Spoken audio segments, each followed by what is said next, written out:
Saya mengucapkan selamat datang kepada semua peserta, baik yang hadir secara langsung, baik yang hadir mengikuti secara daring ini. Hari ini kita akan membahas topik jurnal yang masuk jurnal Islamic Marketing ya, jurnal Islamic Marketing dengan judul Determinant of Green Purchase Behavior of Muslim, a Systematic Literature Review. Nah, narasumber kita adalah Ibu Irna Puji Lestari. Beliau adalah mahasiswa doktoral PIIH SPS UGM dan fungsional keuangan pada Kementerian Agama RI. Nah, baik, tanpa berbasa-basi, mari kita persilahkan Bu Irna untuk mempresentasikan papernya dan juga menceritakan bagaimana lika-liku dalam mensubmit paper tersebut. Ya, monggo Bu Irna. Oke, baik. Terima kasih ya Mas Danes atas pengantarnya. Assalamualaikum warahmatullahi wabarakatuh. Bapak Ibu sekalian yang saya hormati, terkhusus juga para anggota ya dari DPP IAEI wilayah Yogyakarta. Ini suara saya terdengar? Apa clear terdengar? Clear. Oke, Oke, baik, saya lanjut ya. Saya ucapkan tadi dengan hormat pada yang sudah bersedia hadir pada malam ini. Terima kasih atas kesempatan yang diberikan untuk saya bisa diberikan ruang ini ya, walaupun secara virtual, untuk kita bisa sharing terkait salah satu artikel kami yang baru saja terpublikasi di Juli lalu. Jadi ini masih fresh from the oven sekali begitu, dan alhamdulillah bisa terpublikasi di jurnal terindeks Scopus Q2, yaitu Journal of Islamic Marketing. Pendekatan dari penelitian kami ini adalah menggunakan Systematic Literature Review atau SLR. Mungkin saya akan langsung saja ya sharing screen. Oh, belum mendapat akses? Mohon diberikan akses untuk screen sharing. Bentar. Saya set jadi co-host ya, Bu. Oke, silakan. Ya. Oke, saya coba lagi ya. Ya, jadi saya akan sharing sedikit ya, ini mengenai gambaran dari substansi penelitian kami. Nanti sekaligus kita selingi dengan cerita di balik layarnya atau behind the scene gitu dalam proses penyusunan penelitian ini. Oke, sebentar, belum full screen ya. Ya, mudah-mudahan sudah tampil ya di layar Bapak Ibu semua. Sudah terlihat jelas. Oke. Penelitian kami ini berjudul Determinant of Green Purchase Behavior of Muslim, a Systematic of Literature Review. Dan judul ini merupakan judul original yang kami submit ke jurnal. Artinya judul ini memang tidak mengalami revisi dari reviewer. Jadi sejak kami susun concepting awal, kemudian kami susun hingga terpublikasi, tidak ada perubahan sama sekali dalam judul ini. Karena saya juga memiliki pengalaman penelitian dengan paper SLR juga, di mana saat itu karena metode SLR yang saya gunakan mengkombinasikan beberapa metode lain ya, misalnya meta-analysis dan juga content analysis saat itu, dan di judulnya jadi tidak saya state secara jelas begitu mengenai kata-kata SLR karena tidak murni SLR saat itu. Namun ada catatan dari reviewer ternyata untuk menambahkan kalimat SLR di judulnya karena bisa lebih mewakili isi dari artikel tersebut begitu. Oke. Kemudian sudah berpindah ke slide berikutnya. Oke ya. Kemudian untuk latar belakangnya di sini kami menggunakan pola penyajian dengan menyampaikan terlebih dahulu fenomena di awal-awal paragraf. Dan fenomena-fenomena ini kan artinya terkait dengan isu terkini, lalu juga terkait dengan topik-topik yang sedang hangat didiskusikan ya, baik di kalangan akademisi maupun di kalangan praktisi. Sehingga supporting statement dari fenomena ini nanti bisa diperoleh dari misalnya laporan resmi dari lembaga, kemudian juga dari news release ya, tapi yang resmi juga dari lembaga terkait begitu, atau dari platform resmi lainnya.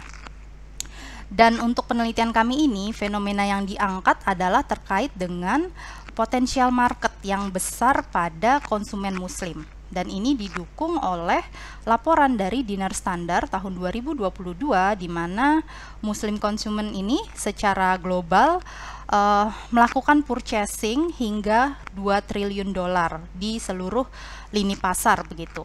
Kemudian juga diprediksi terdapat peningkatan hingga 8,9% secara annually dengan puncaknya di tahun 2025 mencapai 2,9 triliun dolar ya.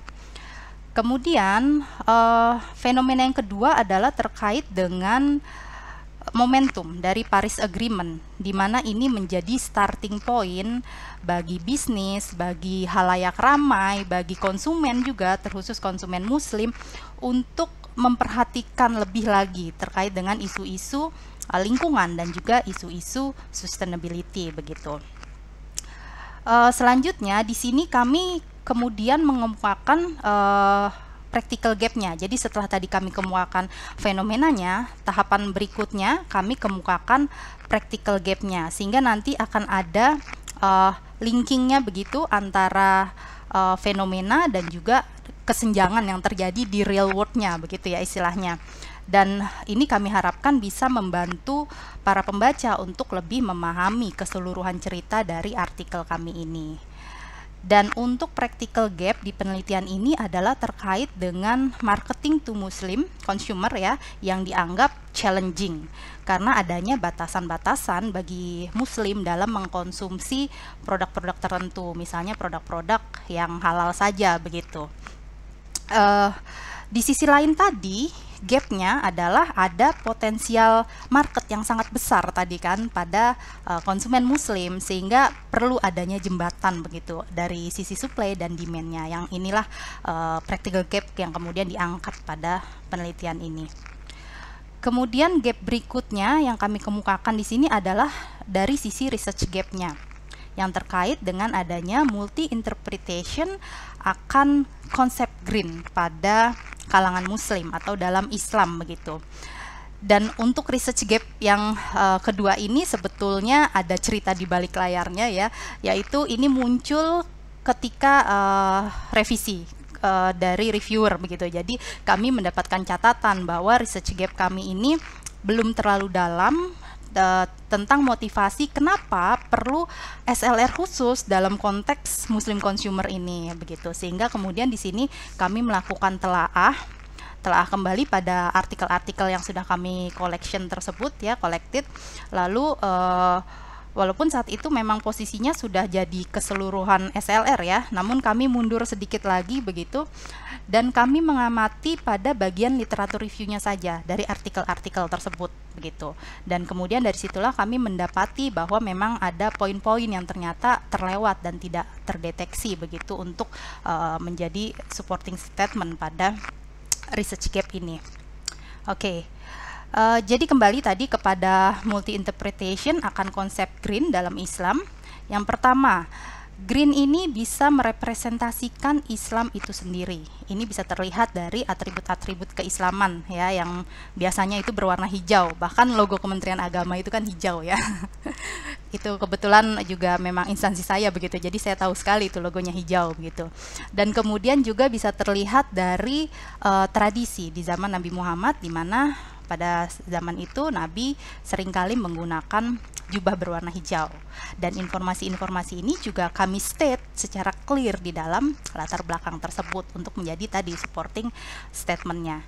Dan kaitannya dengan green purchasing behavior di sini, maka ini bisa diaktualisasi melalui konsumsi produk-produk yang sejalan dengan nilai-nilai keislaman, misalnya produk-produk yang bersertifikasi halal dan juga produk-produk syariah compliance ya. Ini syariah compliance biasanya terkait dengan instrumen-instrumen keuangan begitu. Kemudian interpretasi yang kedua adalah bahwa green ini juga bisa merepresentasikan lingkungan atau environment, dan ini akan mengacu kepada konsep Green Islam atau Green Din yang menekankan bahwa ajaran Islam ini memang sangat menjunjung tinggi kelestarian lingkungan begitu. Dan kaitannya dengan green purchase behavior di sini bisa diaktualisasi melalui pembelian produk-produk yang ramah lingkungan ya. Jadi seperti recycled product atau organic items begitu. Kemudian interpretasi yang ketiga ini menjelaskan bahwa green itu juga mengacu kepada konsep sustainability. Dan konsep sustainability ini artinya konsep yang lebih luas, bukan hanya terkait lingkungan saja, tapi juga terkait kelangsungan hidup manusia di masa depan ya. Jadi akan menyangkut juga dengan aspek ekonominya, lalu juga menyangkut dengan aspek sosialnya begitu. Sehingga kaitannya dengan green purchase behavior di sini bisa diaktualisasi melalui adopsi pada renewable energy atau energi yang terbarukan, dan juga bisa melalui investasi pada sustainable financial product. Oke.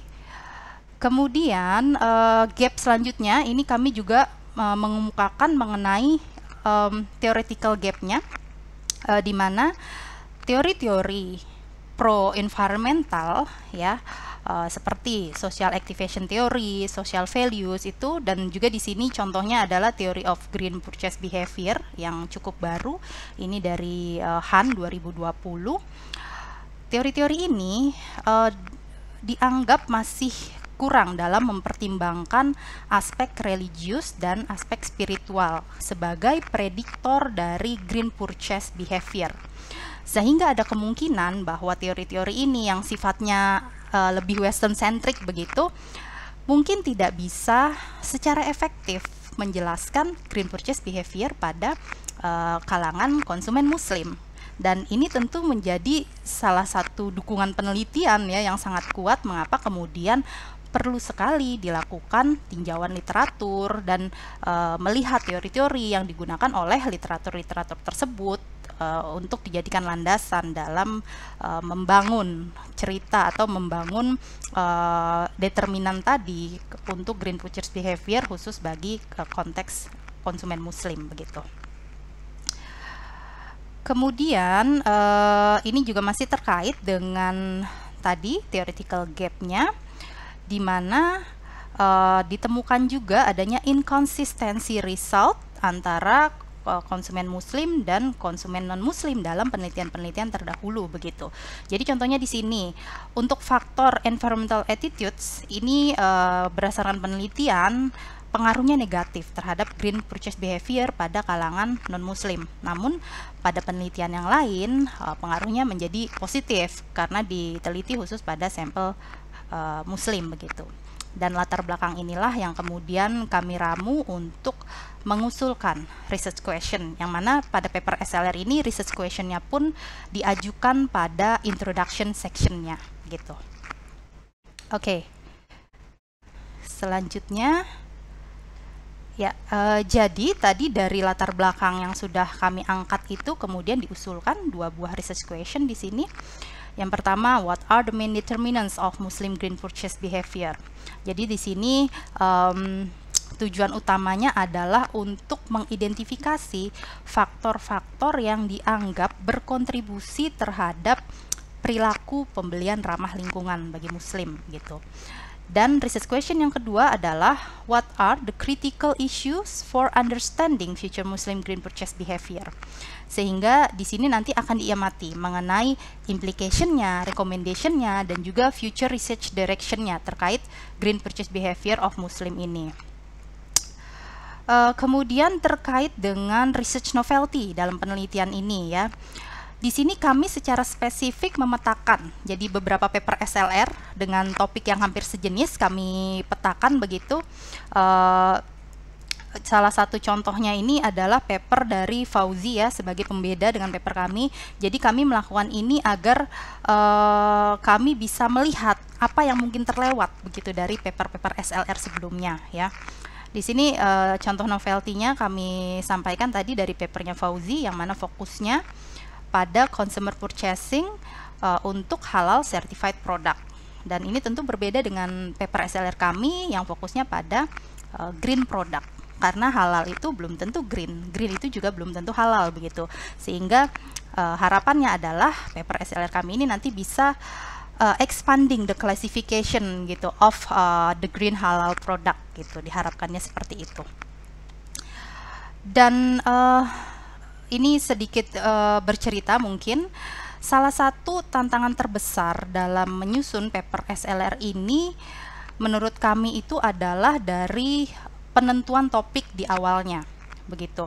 Karena tidak seperti paper empiris ya, misalnya yang dengan adanya ruang lingkup yang berbeda, walaupun model penelitiannya sama, itu akan bisa secara jelas terlihat novelty-nya. Tapi pada paper SLR ini karena dia meramu artikel-artikel dengan beragam metodologi, dengan beragam ruang lingkup ya, maka ketika satu buah topik sudah di SLR kan begitu istilahnya, atau sudah ada artikel SLR untuk topik tertentu, dan ketika kemudian kita ingin mengangkat paper SLR lagi dengan tema yang hampir sejenis, itu akan sangat tipis sekali begitu untuk melihat novelty-nya, bahkan mungkin tidak ada sama sekali begitu. Dan ini contohnya yang terjadi pada kami ya. Jadi ada satu paper di sini yang juga menjadi kami angkat sebagai novelty, yaitu papernya Sharma et al. Tahun 2022, yang mana paper tersebut juga dilakukan secara SLR, namun dan juga dengan topik green purchase begitu, namun dengan general market segment, artinya dia tidak mengklasifikasikan untuk Muslim marketnya. Tapi ada kemungkinan bahwa paper-paper yang di assessment dalam papernya Sharma et al. Ini sudah ada juga begitu artikel-artikel yang sama yang kami assess ya, yang juga meng-examine mengenai green purchase behavior pada Muslim, sehingga tadi juga ini menjadi catatan reviewer. Oleh karenanya kami harus menjustifikasi secara kuat mengapa perlu sekali ini ada satu penelitian paper SLR yang konteksnya Muslim gitu. Apakah tidak cukup dengan paper Sharma et al. Ini saja begitu? Dan tadi jawabannya juga sudah kami sampaikan sebetulnya di bagian research gap, bahwa Muslim ini unik dalam hal Islamic values-nya, dalam hal consumption-nya yang memerlukan batasan-batasan tertentu dalam konsumsi, dan juga tadi adanya multi interpretation tersebut begitu. Jadi ini mungkin sharing terhadap teman-teman yang ingin melakukan penyusunan paper SLR juga, agar dalam pemilihan topik itu tantangannya di awal sekali dalam pemilihan topik. Mungkin saya juga akan sedikit sharing cara saya mencari topik untuk penelitian SLR ini. Saya menggunakan aplikasi namanya Open Knowledge Map. Tapi bukan hanya itu saja aplikasinya, artinya ini hanya salah satu cara untuk mengclarify bahwa gapnya itu sangat jelas begitu. Nanti teman-teman mungkin bisa cari tahu caranya ya di YouTube atau di Google gitu ya. Dan juga saya secara spesifik menggunakan beberapa kata kunci di pencarian Google. Jadi saya langsung mengetik begitu, Green Purchase Behavior of Muslim Systematic Literature Review. Apakah sudah ada judul yang mirip-mirip gitu? Kalau sudah ada, itu sudah pasti tidak bisa kita angkat lagi SLR-nya tadi, seperti itu. Dan ternyata memang belum ada, tapi belum ada pun ternyata pada dalam pandangan reviewer tadi perlu ada justifikasi khusus kenapa itu sangat perlu sekali begitu ya. Oke. Kita lanjutkan ke bagian sistematika SLR-nya. Ini kami menggunakan Prisma Protocol Mechanism dengan bantuan Confident Application, yang mana ini merupakan web-based application free untuk 500 artikel saja ya, free trial. Dan kebetulan karena artikel kami juga tidak terlalu banyak di sini karena memang temanya sangat spesifik, hanya 418 artikel collected awal begitu. Jadi kami bisa menggunakan akun free tersebut. Tapi nanti jika Bapak Ibu sekalian ingin mendapati gitu artikel yang lebih banyak, metadata yang lebih banyak hingga ribuan, mungkin bisa mempertimbangkan akun berbayarnya ya. Seperti itu.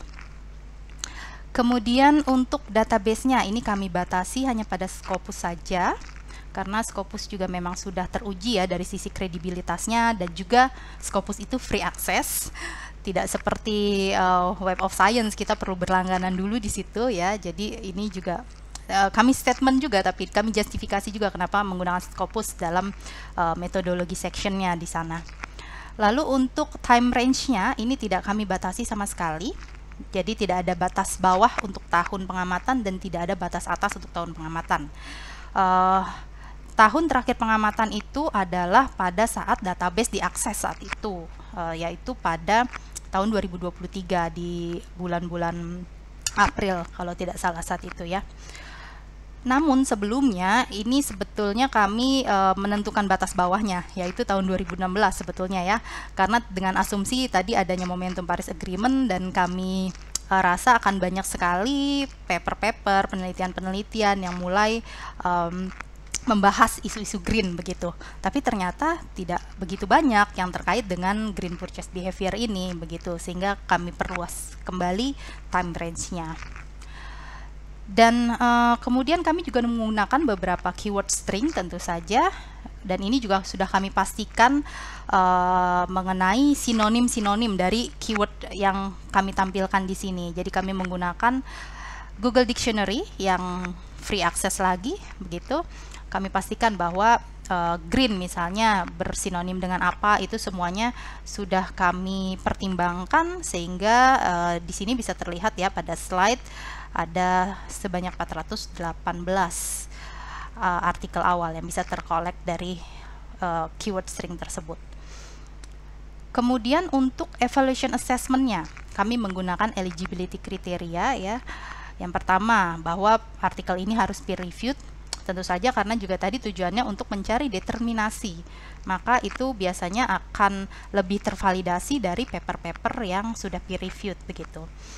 Dan kami batasi juga bahwa nanti penelitian ini setelah kami melakukan full text review ya, bahwa penelitian-penelitian atau artikel-artikel yang kami collection ini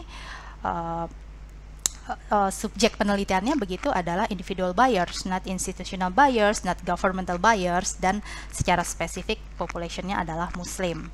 Dan kemudian juga artikelnya berbahasa Inggris ya.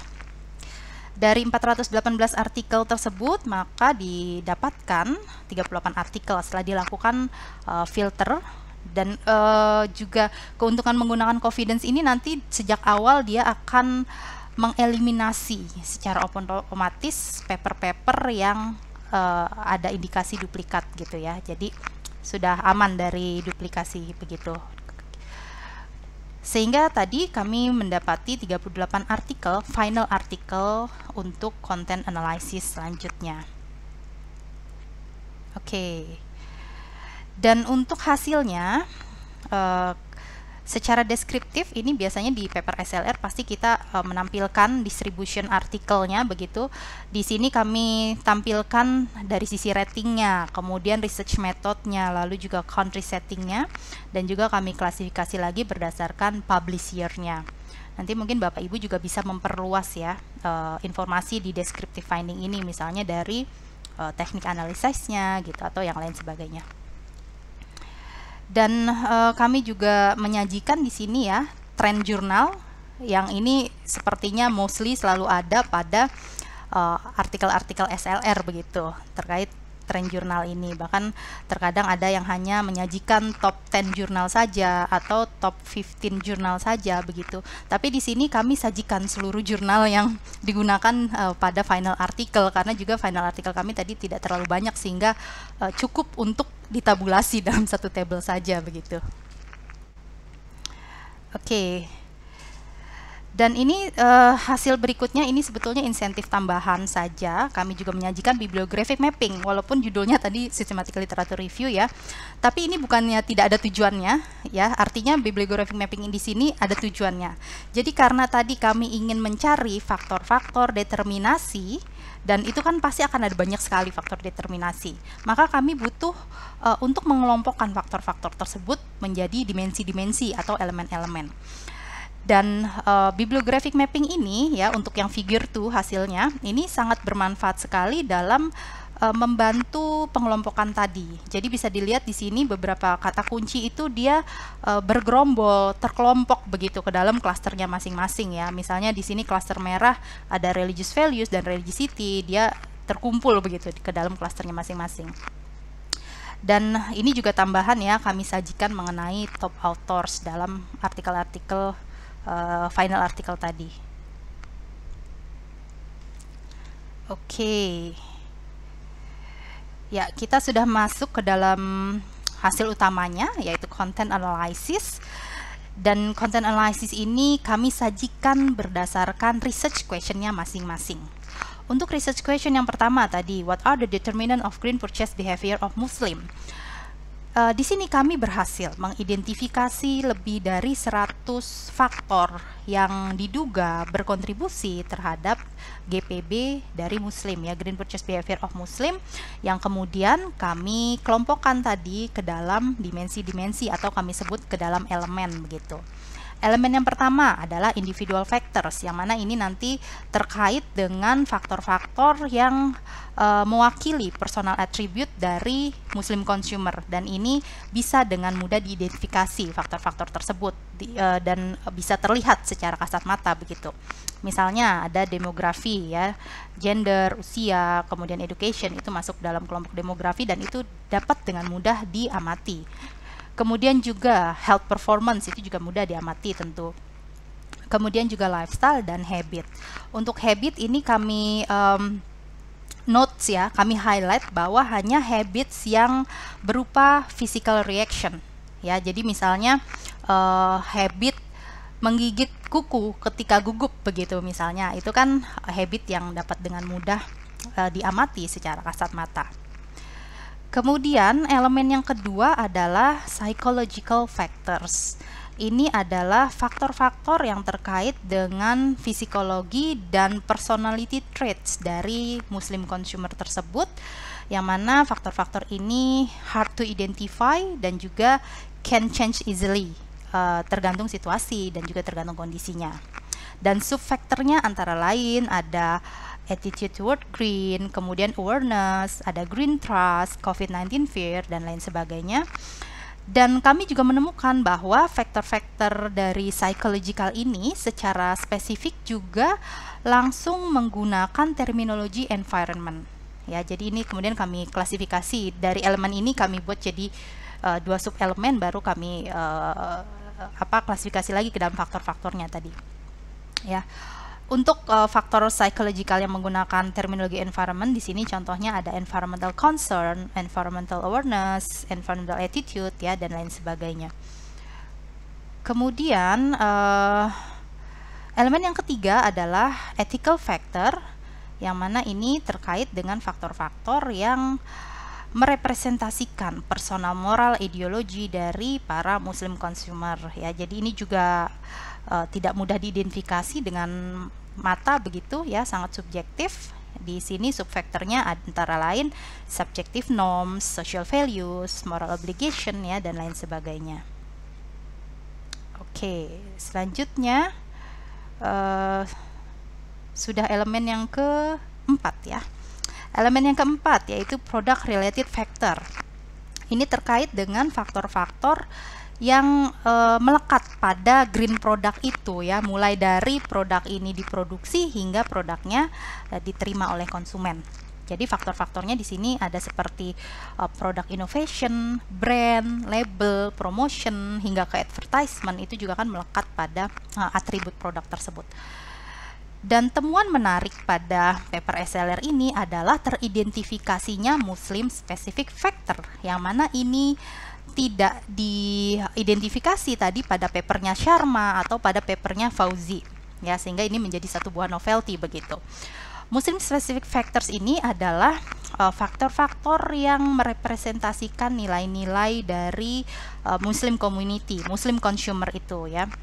Jadi di sini antara lain adalah religious values atau religiosity, kemudian spiritual well-being, kemudian halal aspect begitu. Dan untuk religious values atau religiosity ini menjadi faktor yang paling banyak digunakan pada final article. 38 final article tadi paling banyak mereka mengassess faktor ini begitu. Kemudian kami juga mendapati beberapa faktor yang tidak bisa diklasifikasikan ke dalam dimensi-dimensi yang sudah ada ini. Namun dia secara spesifik adalah faktor eksternal, artinya dia memberikan dorongan eksternal dalam mengimplementasikan green purchase behavior begitu. Dan subfaktornya di sini antara lain adalah cultural appeal, ya, budaya begitu, budaya dan tradisi ini kan merupakan external factor. Kemudian juga ada governmental effort atau governmental support, ya ini sudah jelas-jelas pasti external factor. Oke. Kemudian tadi ya, selain kami menyajikan content analysis secara deskriptif tadi, disajikan secara naratif dan deskriptif, kami juga melakukan summarize di sini. Kami sajikan secara tabulasi juga 38 artikel final tadi, dan kami berikan informasi terkait misalnya teori yang digunakan, lalu populationnya, walaupun ini semuanya muslim tapi kan ada ciri khas tertentu ya, misalnya di penelitiannya Qureshi ini adalah muslim milenial begitu. Kemudian juga kami berikan informasi mengenai product types dari masing-masing artikel tersebut begitu, sehingga ini akan memberikan gambaran yang lebih luas ya dari finding di SLR kami ini. Oke. Dan berikutnya content analysis yang kedua adalah terkait dengan research question yang kedua, yaitu what are the critical issues for future research avenues in predicting Muslim green purchase behavior. Dan untuk content analysis ini kami secara spesifik hanya mengamati bagian implikasi, bagian rekomendasi, dan bagian konklusi dari paper-paper yang 38 tadi, final artikel tadi, sehingga kemudian kami tabulasi begitu. Jadi misalnya artikel 1 implikasinya apa, kemudian rekomendasinya apa saja, dan future research directionnya apa saja. Kemudian juga dengan paper yang kedua juga begitu, kami tabulasi keseluruhannya, lalu kami ramu ya, kami summarize begitu istilahnya, hingga mendapatkan 3 poin utama ini yang menjadi main future research avenue begitu. Poin yang pertama adalah terkait dengan theory and model development. Jadi terdapat future research direction untuk mengintegrasikan antara teori-teori pro-environmental tadi, juga teori-teori klasik dengan Islamic perspektif, yang mana nanti diharapkan bisa menghadirkan Islamic paradigm baru, misalnya mengenai green Islamic purchasing behavior begitu. Kemudian poin yang kedua adalah terkait dengan green halal product innovation ya, yang mana ini terdapat future recommendation untuk mengembangkan produk green tapi juga halal begitu. Jadi produknya selain memenuhi standar kehalalan juga harus memenuhi standar lingkungan begitu. Dan salah satu rekomendasinya adalah bisa dengan mengembangkan green halal product prototypes yang kemudian ditawarkan untuk Muslim future market. Lalu poin yang ketiga adalah terkait green Islamic marketing practice. Jadi di sini ada dua konsep yang digabungkan ya, yaitu green marketing dan Islamic marketing ya. Dan untuk mengintegrasikan kedua ini, maka tadi feature implication-nya adalah dengan menghadirkan satu buah kanal atau wadah, yaitu Green Islamic Marketing Practice. Salah satunya di sini bisa melalui Green Islamic Marketing Campaign dengan tagline misalnya "The greener way is the Islamic way" begitu ya. Dan ini saya dapatkan dari salah satu artikel di antara 38 artikel tadi. Oke. Ya, itu tadi ya kurang lebihnya gambaran besar dari penelitian kami. Saya tidak sajikan semuanya ya. Point recommendation dan juga conclusion itu tidak saya sajikan, tapi nanti bisa dilihat langsung mungkin pada artikel kami. Untuk selanjutnya saya juga akan sharing sedikit mengenai publication journey-nya ya, walaupun tadi sedikit saya sudah juga sampaikan revisi-revisi, catatan-catatan reviewer begitu ya. Oke. Jadi ini adalah timeline dari publikasi kami. Kami melakukan submission jurnal di Juli 2023, yang mana saat itu memang target utama kami adalah Journal of Islamic Marketing, karena memang ada kesesuaian tema dengan paper kami tersebut. Juga kami sudah mempelajari aims and scope dari jurnal tersebut, dan jurnal itu memang cukup banyak menerima SLR begitu. Jadi ya kami tidak berpindah ke lain hati lah, intinya saat itu hanya menetapkan ke Journal of Islamic Marketing tersebut. Walaupun jika Bapak Ibu lihat di sini ya, masa tunggunya itu hampir 1 tahun ya, dari Juli 2023 hingga Maret 2024 ya, cukup lama begitu, tapi kami setia menunggu ya begitu.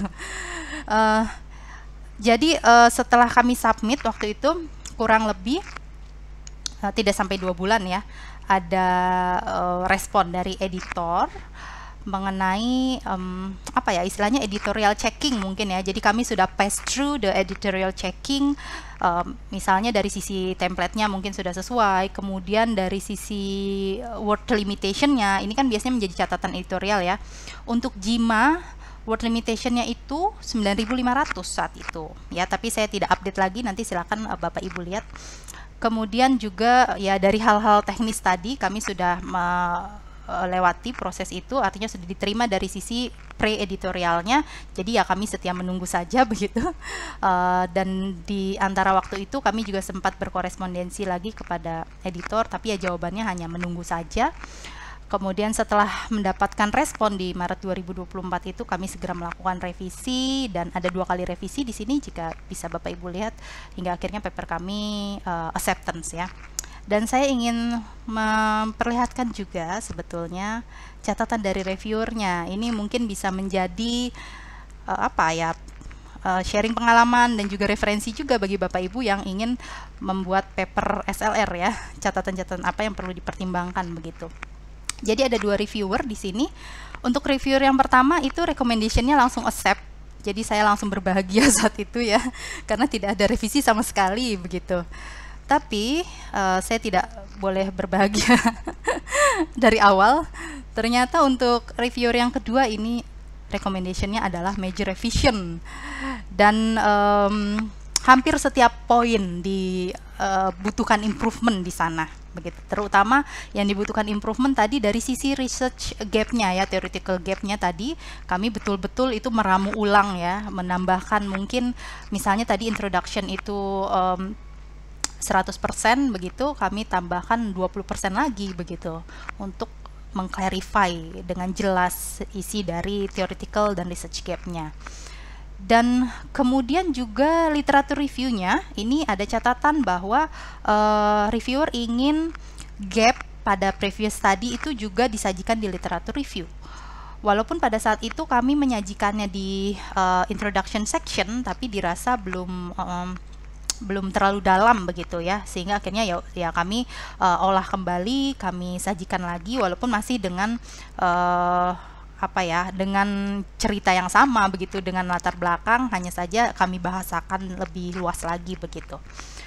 Dan metodologinya juga ini ternyata dipertanyakan, kenapa kami memilih prisma mechanism, walaupun di beberapa paper SLR yang saya baca dan pelajari ini tidak sampai sebegitu detailnya harus menjelaskan kenapa menggunakan prisma mechanism, karena prisma ini kan bisa dianggap salah satu mekanisme atau protokol SLR yang sudah sangat familiar sekali di kalangan paper SLR dan sudah teruji begitu ya, keakuratannya atau sistematikanya itu sudah sangat baik sekali begitu.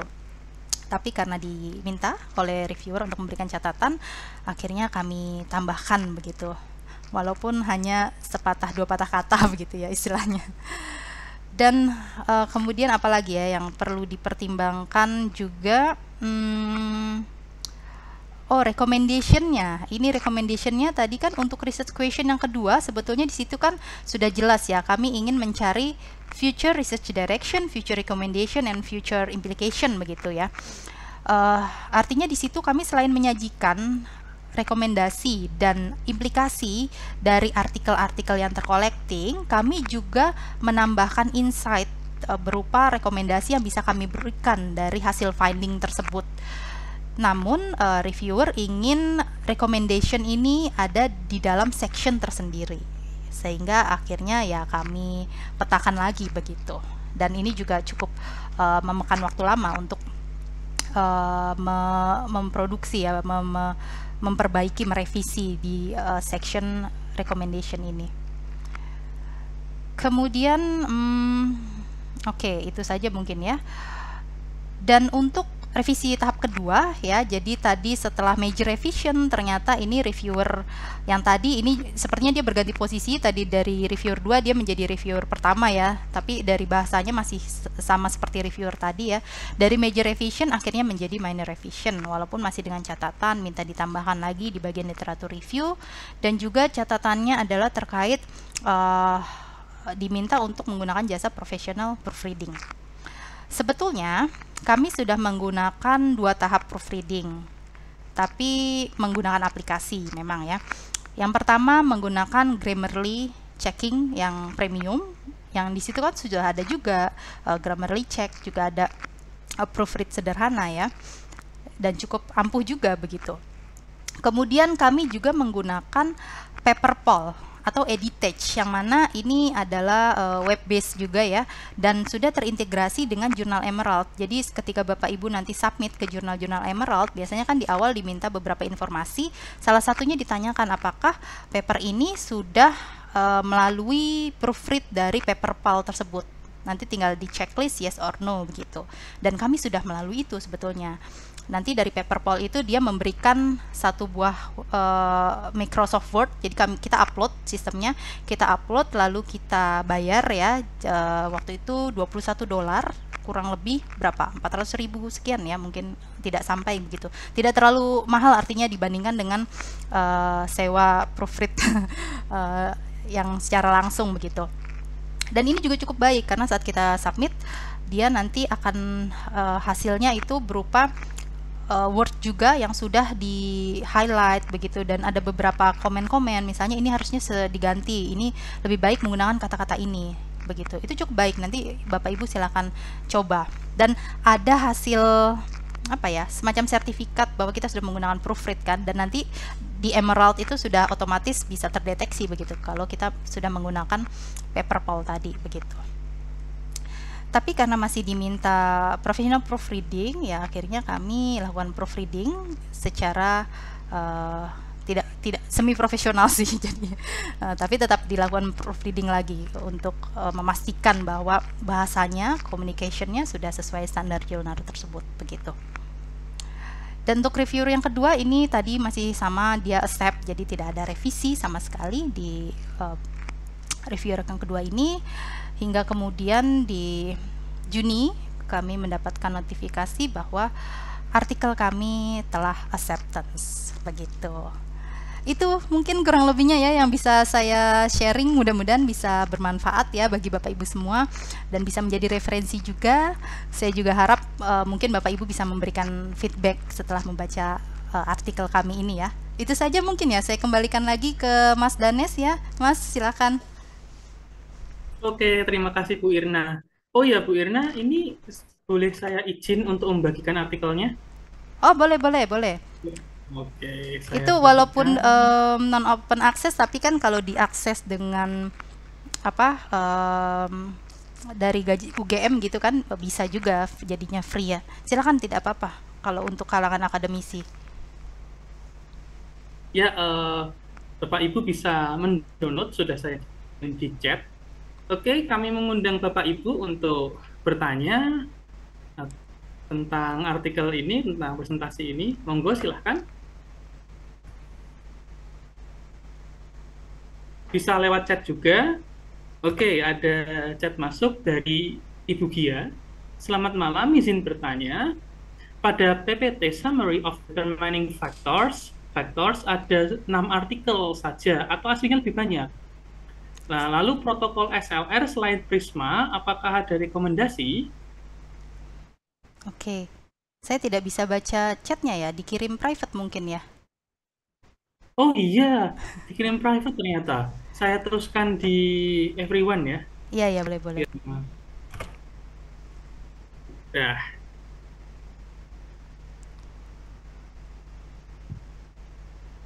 Oke, PPT summary. Oh tidak, aslinya ada banyak, ada 38 tadi karena tidak cukup ya di dalam satu PPT. Jadi tadi yang saya tampilkan itu contohnya saja, hanya 6. Aslinya seluruhnya ditampilkan. Nanti Ibu ya, ini dari Ibu atau Bapak bisa melihat tadi di artikel aslinya ya, yang tadi sudah di-share oleh Mas Danes ya. Kemudian untuk protokol SLR selain Prisma, sebetulnya saya berpengalaman hanya pada Prisma, tapi ada juga beberapa misalnya seperti Pico itu kan ya, pernah juga kan bisa digunakan begitu. Tapi selain saya berpengalaman hanya pada Prisma, juga karena saya tadi menggunakan Confidence, yang di provide dari Confidence itu hanya Prisma, jadi ya lebih baik menggunakan yang sudah familiar saja begitu ya Bu. Itu mungkin.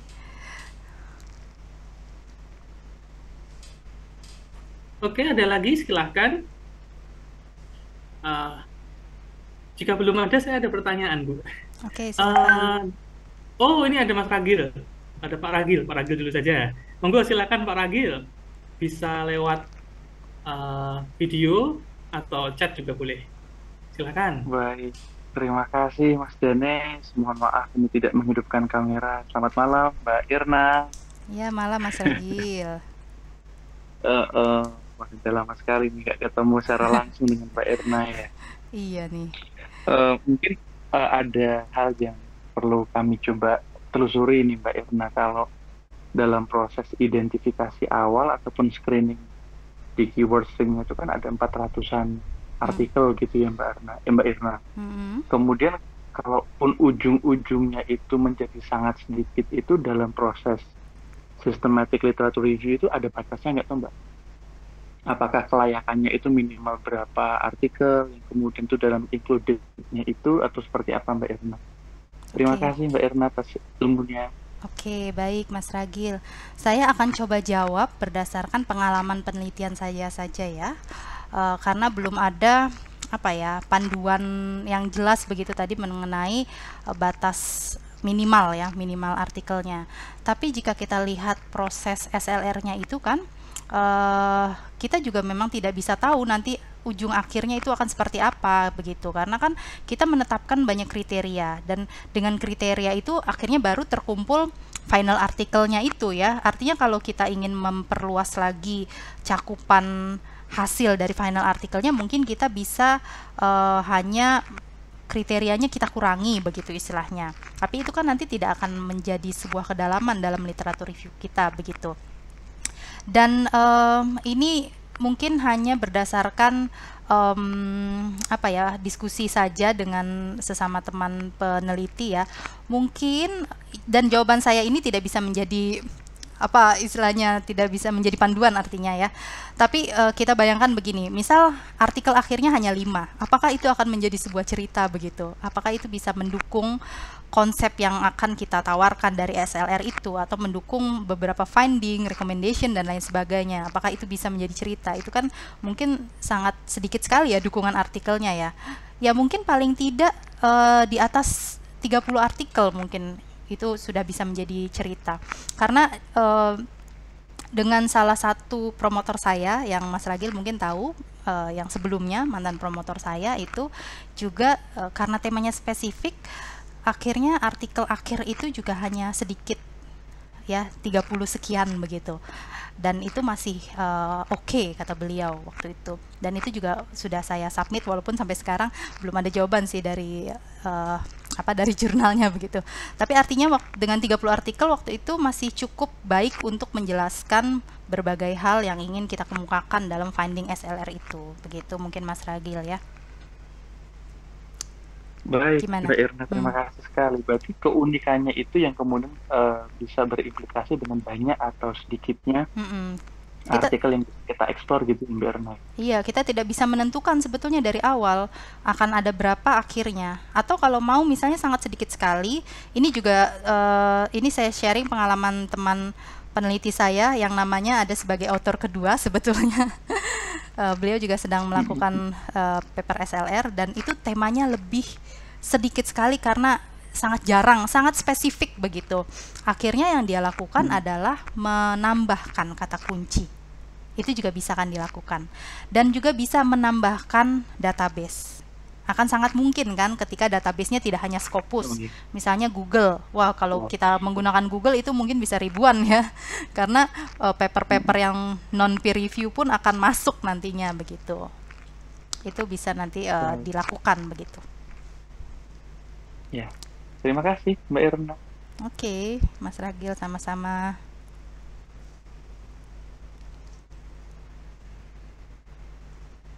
Ya, kami mengundang kembali Bapak Ibu untuk bertanya atau sharing, silahkan. Ini saya coba-coba cek. Oh, ada penanya. Oke, dari Pak Yuli Susetyo. Ini dari Malang ini. Selamat malam Pak Yuli. Selamat malam Pak Ganes. Nggih. Oke, mungkin Pak Yuli bisa langsung tanya aja, langsung Baik, mohon daripada izin pakai Bu chat. Irma, terima kasih Pak Ganes.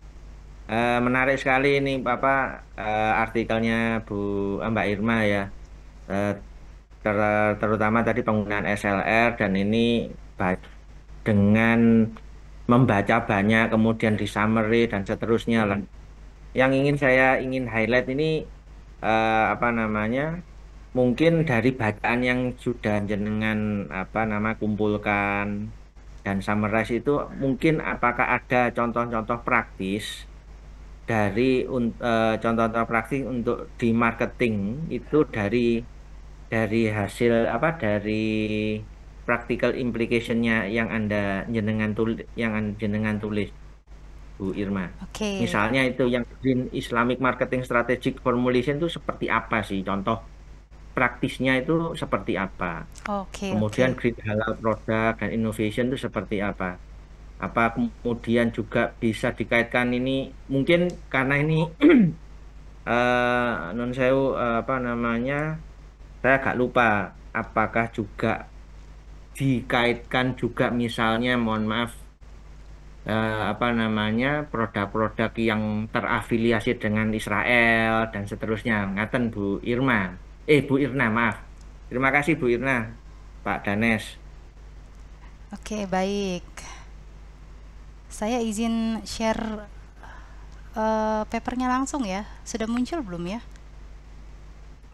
Sudah muncul, kelihatan. Kecil ya tapi ya.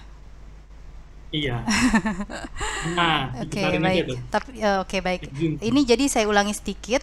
Untuk yang temuan 3 ini tadi kami selain mensummarize dari artikel-artikel yang ada, jadi kami apa adanya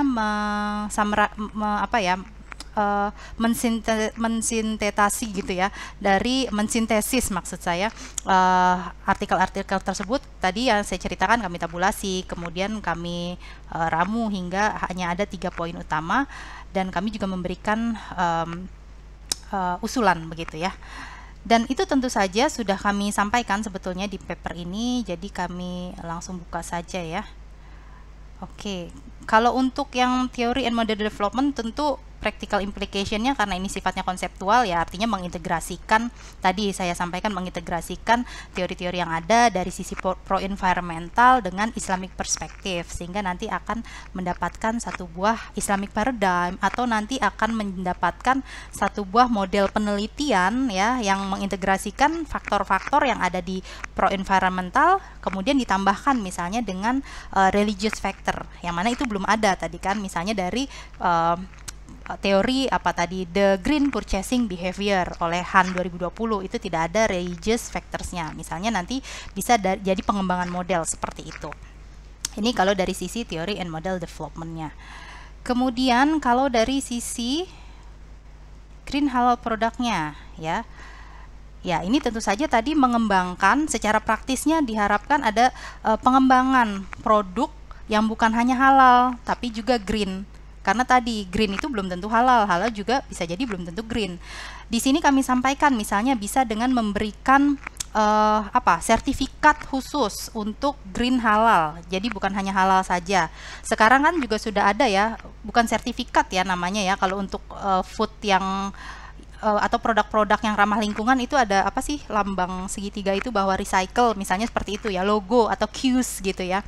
Nah, di sini practical implication-nya misalnya nanti menampilkan logo tersebut, tapi logo khusus begitu bahwa ini loh, ini produk bukan cuma green ini tapi juga halal. Jadi selain ramah lingkungan sudah pasti halal begitu. Itu contoh untuk dari green halal product innovation-nya. Dan ada beberapa lagi ya, di sini kan bisa dilihat natural labels, kemudian nih, this implies companies specializing in halal product. ya, such as packaging, improving the product recyclability, the innovation of green halal product. Nah, ini tadi label and certification yang membedakan antara produk green, kemudian produk halal saja, dan produk green halal gitu.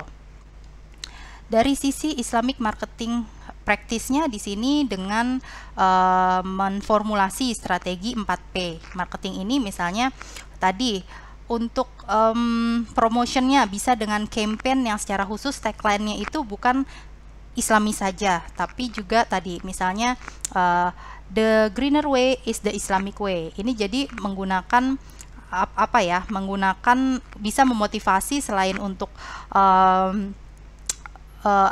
konsumen muslim ini membeli produk-produk yang green, yang ramah lingkungan ya. Jadi meningkatkan awareness terhadap green produk, juga meningkatkan awareness juga terhadap tadi produk-produk yang sejalan dengan Islamic values, begitu kurang lebihnya.